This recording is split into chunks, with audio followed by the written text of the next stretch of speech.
Үзэгч та бүхэнд оройн төргийн халуун сэдв томч хөтөлбөр эхэлж байна. Анхаарлаа хандуулна уу.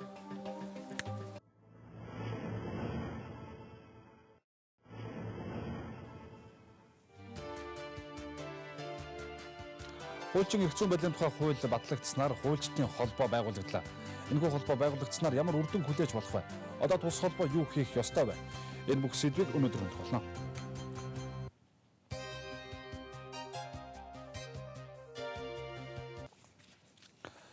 Хуульчин эрх зүйн байдлын тухай хуулийг баталсантай холбогдуулан хуульчид анх удаага зөвлөгөөнөө хийлээ. За хуульчдын анх дахь зөвлөгөөн төрийн ордонд 3 өдөр үргэлжилсэн.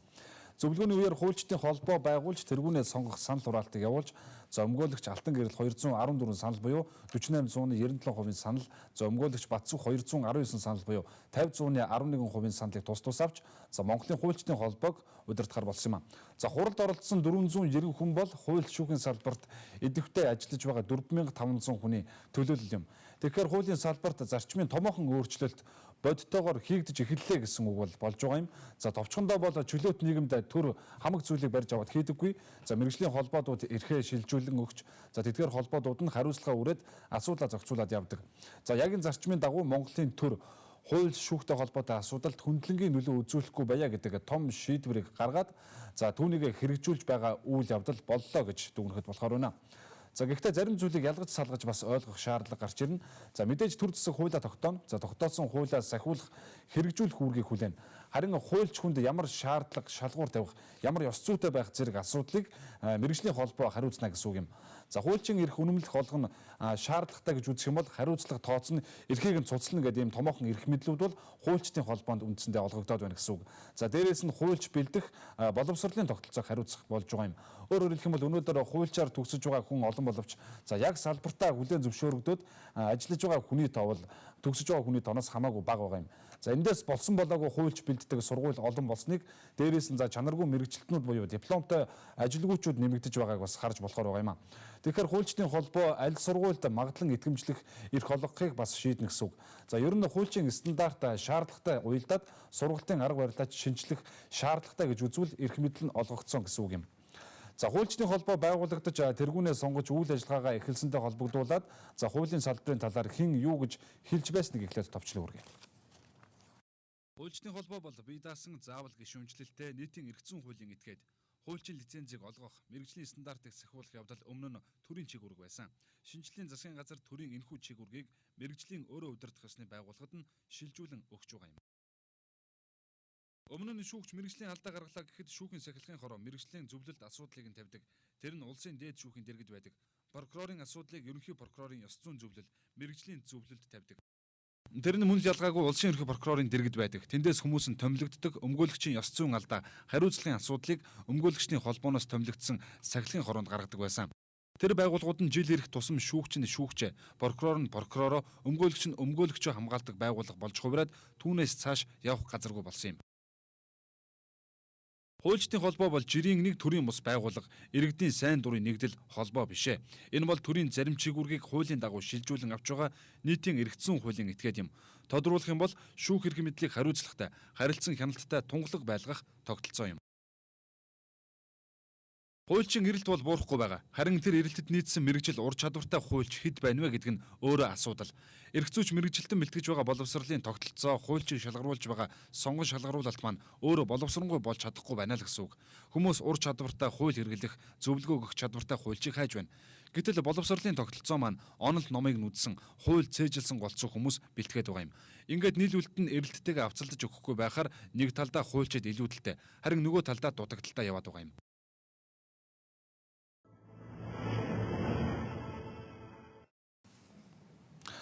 Тэгэхээр нийгэмд шударгаас тогтооно гэдэг бол хууль бүрэн төгс хэрэгждэг болно л гэсэн үг. Энэ нь хууль албан тушаалтан болон жирийн ардад алгачлаггүй үйлчлэхийн нэр. Гэтэл манайд өнөөдөр хууль засаглаж байна уу гэдэг дээр ганцхан жишээ хэлэхэд Монгол улсын авилгалын индексээр дэлхийн 140 гаруй орноос 120-д орж байгаад 2012 онд 94-т орсон үзүүлэлттэй байгаа. Энэ бол авилга ихтэй улс гэсэн тодорхойлолт. Нэгсэндээ бол хууль засаглагаас илүүтэйгээр албан тушаалтнуудын дурд зориг, мөнгө төгрөг шийдвэр гаргахад гол нөлөө үзүүлдэг л гэсэн үг юм. Нөгөө талдаа хуулийн нэр хүнд шалан дээр унсан.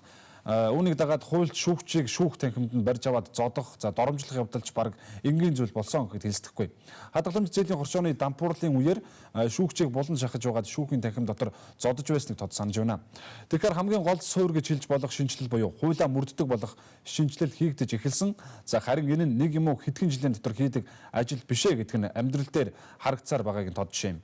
За хууль зүйн яамнаас судалж гаргаснаар бол хууль шүүхийн байгууллагын өөрчлөлт эрх зүйн шинтгэлийг хийхэд 42 хууль гаргах хэрэгтэй болоод байгаа юм. За түүнээс шүүхтэй холбоотой 6 хууль батлагдсан. За энэ 6 хуулийн нэгэнд болох хуульчийн эрх зүйн байдлын тухай хуулийн дагуу хуульчдын холбоо гэж байгуулагдж байгаа юм а. За тэр нь мэргэжлийн чиг үүрэгтэй холбоотой асуудлуудыг за мөн ёс зүйн асуудлыг хариуцна гэж хуульчилсан. За энэ хууль цааснаас бодит амьдрал руу хэрэгжих түүхэн чухал алхам бол өнгөрсөн өдрүүдэд тохиож за өнөөдөр хуульчдын холбооны анхны ерөнхийлөгч хэвлэл мэдээллийгэнд хандаж аль бие усны мэдээлэл өглөө. Тэгэхээр мэдээж хуульчдын холбоо гэж байгуулад бүх юм сайхан болчих байна гэсэн үг бол хараахан биш. Энэ холбооны бодиттой үйл ажиллагаа за түүнээс гарах үр дүн нь нийгэмд хэр зэрэг үр өгөөжтэй байхыг тодорхойлох болно. За ер нь хууль шүүхийн нэр хүнд унсан нь хуульчдын өөрсдийнх нь үйл ажиллагаанаас гадна за улс төрчдийн нөлөөллөөс бол ихээхэн болдог байсан гэж хэлэхэд хэлсдэхгүй. За улс төрчид болон албан тушаалтнууд өнөөдөр шүүгч рүү ярьдаг нөлөөлдөг нь бол хэнд ч нууц швэ.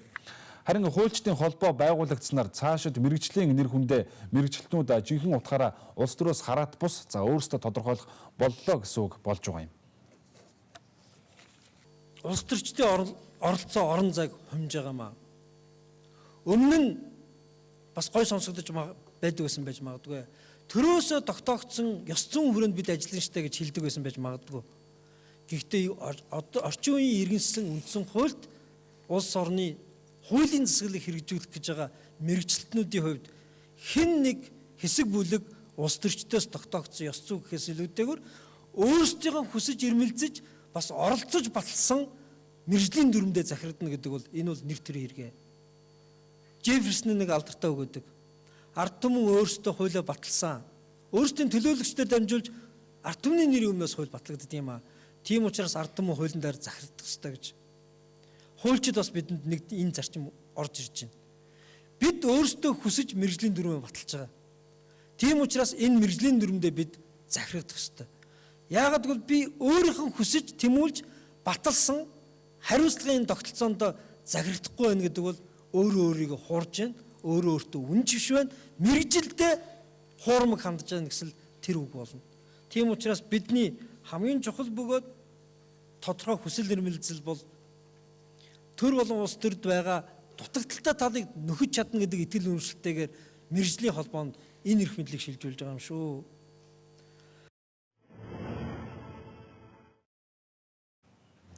Хуульчдын холбоо байгуулагдсанаар хуульч, өмгөөлөгч, шүүгч, прокурорын хариуцлага, ёс зүйг хэрхэн хянах вэ? Хяналтын тогтолцоо яаж өөрчлөгдсөн талаарх мэдээллийг тун удахгүй хүргэнэ.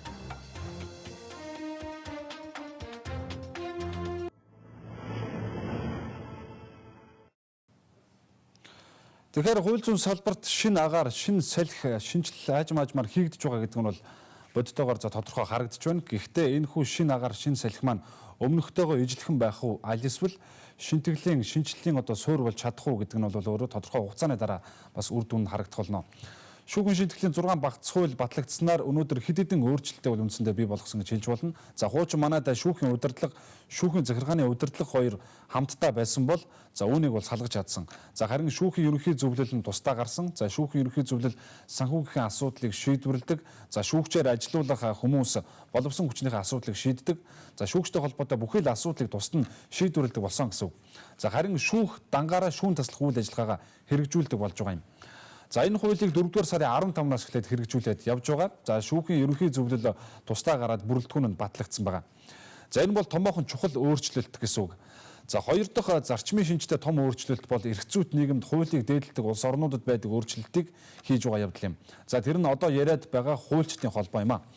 Хууль шүүхийн үйл ажиллагааг мэргэжлийн өндөр түвшинд байлгах үүднээс улс төрөөс хараат бус байлгах ёстой гэж мэргэжилтнүүд үздэг.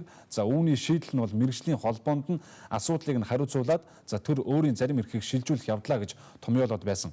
За тэгвэл өнөөдөр энэ үзэл баримтал бодиттой ажил хэрэг болж эхэллээ гэсэн үг юм. Өнөөдөр Монгол улсад хуульч мэрэгжилтэй 4500 орчим хүн энэ салбар дээр идэвхтэй үйл ажиллагаа явуулж байгаагаас за уг хуралдаанд нийтдээ 490 төлөөлөгч оролцохоор сонгогдсон. За үүнээс 98 шүүгч, 98 прокурор, 196 өмгөөлөгч, за хуульчдын 98 төлөөлөлд оролцсон байгаа юм.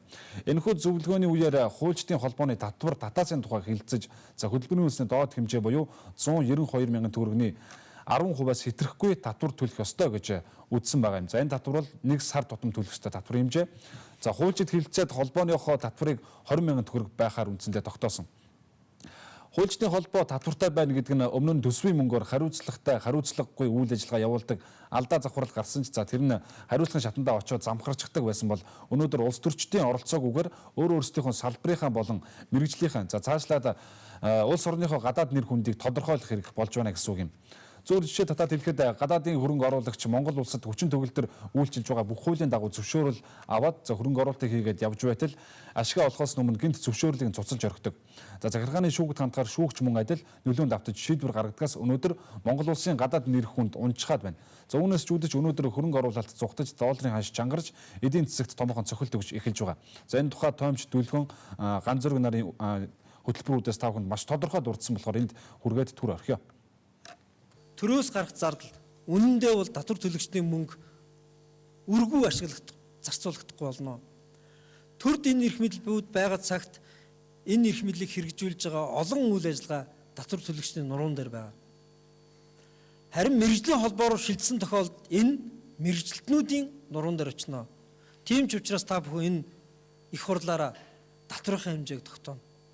Энэ татварын хэмжээ бид шударгасны манаач болж байгаа хувьд өөрсдийнхөө хариуцлагыг дээшлүүлэхийн тулд олон нийтийн итгэлийг авахын тулд та нараас мөнгө гаргахгүйгээр бид энэ ажлыг хийж чадна гэдэг том илэрхийлэл юм шүү. Гэхдээ санхүүгийн энэ хараат тус өөрөөсөө шийдэх гэж байгаа орлого ардаа бас дахиад нэг зарчмыг баримталж байгаа. Тэр нь юу вэ гэвэл нэгэнт бид өөрсдөө бас зарлаа гаргаад сургалтаа зохион байгуулад, шалгалтаа зохион байгуулад, хариуцлага тооцоод ёс зүйн өндөр шаардлагуудаа аваа явж байгаа учраас бид төрөөс бие даасан байдлаар ажиллах чадaltaй гэдгийг харуулж байгаа маа.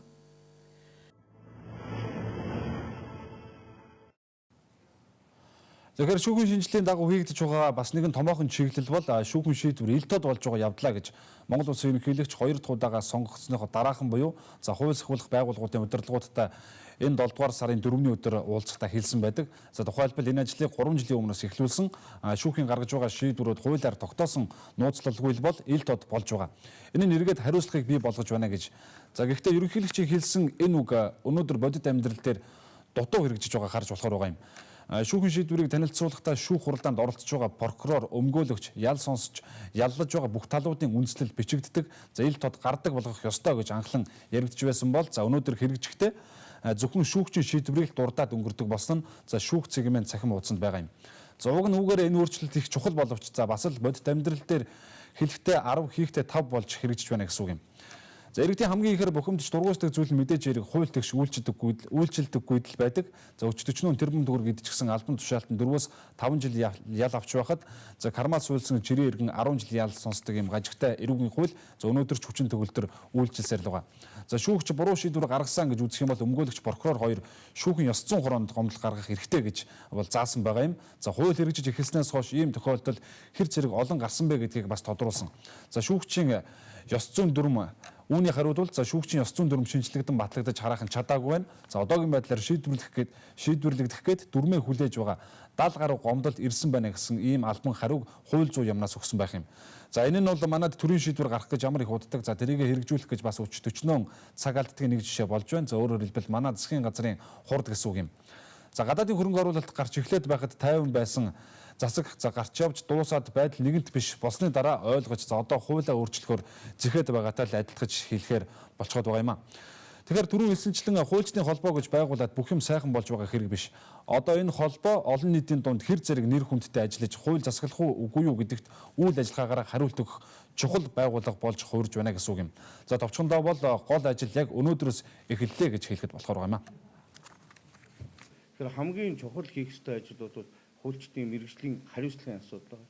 Тийм учраас сая бас яригч байгаа энэ хурлын хэлэлцүүлгийн гол асуудал бол хуульчийн мэрэгжлийн хариуцлагын асуудал байгаа. Тэгэхээр энэ хуульчийн мэрэгжлийн дүрмээр бол энэ хуульчдын нэгдсэн тийм хариуцлагын тогтолцоог бий болгох энэ асуудал хилцэгдэж байгаа. Тэгэхээр энэндээ бол хуульчид маш их ач холбогдол өгч маш их анхаарлаа хандуулж байгаа нь ажиглагдсан. Тэгэхээр үндсэндээ саяын энэ хуралдааны явцад бол энэ дүрмийн талаар бол маш их өргөн хүрээтэй асуудлууд тавигдсан. Тэгээд энэс үүдээд ер нь хуульчдын нийтлэг өөрсдийнх нь бас санаа бодлыг тусгах нэгдсэн нэг стандартад орохын тулд одоо хуульчид маань өөрсдийнхөө үзэл бодлоо чөлөөтэй илэрхийлэх энэ боломжийг бас олгоод дараагийн хуралдаан хүртэл хугацаанд бол энэ мэрэгжлийн дүрмийнхээ хилцүүлгийг бас өргөн хэмжээнд явуулахаар шийдвэрлсэн. За их хурлаас гарсан энэ шийдвэрийн хүрээнд одоо байгуулагдаад ажиллаж байгаа ажлын хэсэг болон ерөнхийлөгч миний би тодорхой одоо ажлуудыг энэ хооронд энэ хугацаанд бол хийх шаардлагатай байгаа.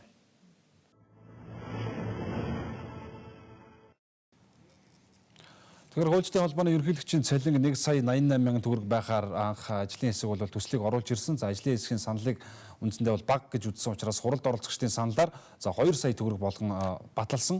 За энэ нь шүүгчийн сарын цалинтай тэнцэж байгаа хэрэг юм. За харин холбооны гишүүний татврын хувьд бол цалингийн доод хэмжээний 198 мянган төгрөг 10%-аас хэтрэхгүй байхаар тогтоосон. За энэ нь бол үндсэндээ сарын 20 мянган төгрөгийн татврыг төлнө гэсэн үг. Хурлаанд нийтдээ 490 төлөөлөгч оролцохоос 373 төлөөлөгч оролцож саналаа өгсөн байгаа юм а. Харин хариуцлагын тогтолцоог хэрхэн яаж өөрчлөгдөх юм бэ гэдэг нь хамгийн гол анхаарал татж байгаа сэдв болоод байгаа юм. Хуульчдын холбооны бүтцийн байгууллагад бол мэрэгжлийн хариуцлагын хороо гэсэн чухал чиглэлийн хороо үндсэндээ бий болох юм байна. Тэгэхээр хуульчин бол бид нар мэдж байгаа шүүхийн дэргэд шүүгчийн ёс зүйн хороотой, өмгөөлийн байгууллагын дэргэд бол бас ялгаагүй ёс зүйн хороотой. Ингээд тусдаа үндсэндээ прокурорын байгууллагын хувьд бас тусдаа ийм мэрэгжлийн хариуцлагын асуудлыг хилэлцдэг ийм бүтцтэй ажилладаг байлаа. Одоо энэ шинэ хуулиар гол зарчмын шинжтэй ач холбогдолтой асуудал яаж өөрчлөгдөх юм бэ? Ямар шинжилгээ ийм мэрэгжлийн хариуцлагын хүрээнд бий болоод байгаа вэ гэхээр шүүгчид, өмгөөлөгчид, прокурор нар харилцан бие биенээ хянах механизмыг үндсэндээ энэ хууль болон энэ үндсэндээ мэрэгжлийн одоо юугийн дүрмээр үндсэндээ одоо юугийн хяналтын механизмыг шинээр бий болгож байна гэсэн. Өөрөөр хэлэх юм бол өмгөөлөгчид, үйлчлүүлэгчидтэй ямар нэгэн байдлаар алдаатай, зөрчилтэй тийм ээ мэрэгжлийн үйл ажиллагаа явуулсан тохиолдолд өмгөөлөгч нарын өөрсдийнх нь бүрэлдэхүүн орсон ёс зүйн хороо өмгөөлөгчтэй хариуцлага хүлээлгэх үгүй юу гэдэг асуудлыг шийддэг байсан.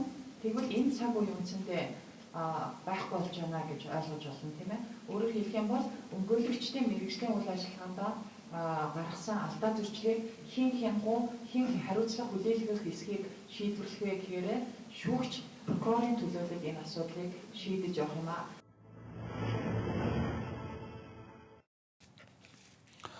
Хууль зүйн эмэгтэй сургуулиудыг магадлан итгэмжлэх эрхийг хуульчдын холбоонд бас өгсөн байгаа юм. Тэгэхээр хуульчдын холбооноос магадлан итгэмжлэгдээгүй ихтэй сургууль төгссөн эрх зүйчид энэ холбоонд орох боломж нь хаалттай болж байна гэсэн үг. За ингэснээр мэрэгжилтнийг бэлдэх, давтан сургах чанар байдал тодорхой хэмжээгээр ахиц дэвшил авчирна гэж итгэж байгаагаа хууль зүйн сайд хуралдааныг нээж үг хэлэхдээ онцолж байсан юм а.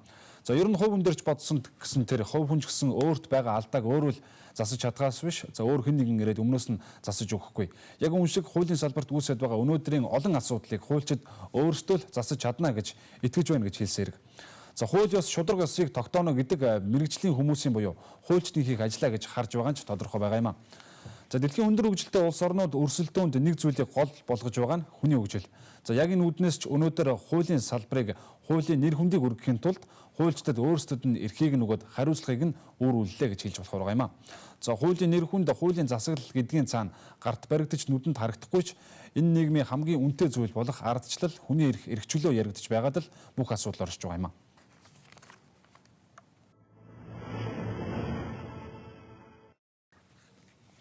За зөвхөн хүндээ хөтөлбөрийн төгсгөлд Eagle цэгийн сайтад тавигдсан нэгэн мэдээллийг хүргэх гэж байна. За Samsung корпорац дуудлага хийж болдог. За шаардлагатай тохиолдолд анхааруулга өгдөг зэрэг олон эд шидтэй өнгөт дэлгэцтэй ухаалаг цаг танилцуулсан байна. За Galaxy Gear нэртэй энэхүү цаганд мэдээж гүйж дасгал хийхэд хэрэглэдэг програмууд ч бас суулгагдсан байгааг нэ. Энэхүү цагны талаарх дэлгэнгүй мэдээллийг авах хүсвэл та бүхэн Eagle цэгийн сайт руу холбогдож за дээрх мэдээллийг авч болох юм а. Ингээд 70 төв томч хөтөлбөрийн түрээ өндөрлөж байна. Анхаарлаа хандуулсан та бүхэнд баярлалаа.